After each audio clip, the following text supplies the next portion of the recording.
ખાસ કરીને વાત કરવામાં આવે તો સોમનાથ પ્રથમ જ્યોતિર્લિંગ મહાદેવના સાનિધ્યમાં બાપા સીતારામ ગ્રુપ અમદાવાદ જે બગદાણાનું જે સમિતિ સાથે જોડાયેલા છે તે ગ્રુપ દ્વારા સોમનાથ મંદિરના આજુબાજુ વિસ્તારોની સફાઈ કરવામાં આવેલી હતી।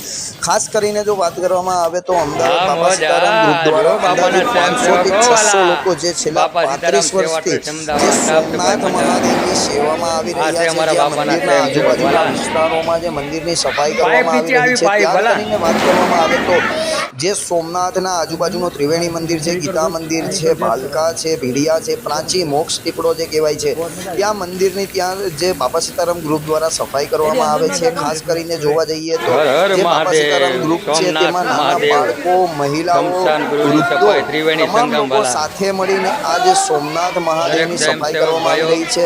વર્ષો વર્ષથી જે બાપા સીતારામ ગ્રુપની સફાઈ થઈ રહી છે, એ રીતે અહીં જે બાપા સીતારામ ગ્રુપના જે મંજી દાદા હતા, જે મંજી દાદા દ્વારા પણ સોમનાથ મંદિરની સફાઈનું એક અભિયાન હાથ ધરવામાં આવેલું। શું નામ છે ને શું જણાવશો? મારું નામ મહેશ બચુભાઈ ભટ્ટી છે અને અમે બગદાણાના સેવક છીએ।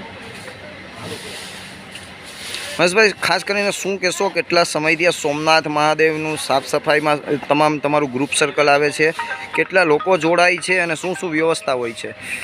અમે છેલ્લા 15 વર્ષથી 100 ખર્ચે 300 થી 400 500 સેવકો અહીંયા ગુરુ આશ્રમ બગદાણાના આદેશ અનુસાર અહીંયા એક સાફ સફાઈ અભિયાન શરૂ કરેલ અને આ અમારું 15મું વર્ષ અમે આવ્યા છીએ અને અમે પોતાના સ્વખર્ચે સમગ્ર સોમનાથ મંદિર સહિત આજુબાજુના પ્રાંતિ સુધીના મંદિરોને સાફ સફાઈ કરી એક અભિયાન આપવાનું કાર્ય અમે કરી રહ્યા છીએ। ખાસ કરીને સોમનાથ ટ્રસ્ટ દ્વારા કયા પ્રકારની વ્યવસ્થા કરવામાં આવે છે? સોમનાથ ટ્રસ્ટ દ્વારા બિરદાવવા લાયક અમને બધી સેવાઓ આપવામાં આવે છે। તમામ પ્રકારની ટ્રાન્સપોર્ટથી લઈને રહેવાની તમામ સગવડો અમને સરસ રીતે આપવામાં આવે છે।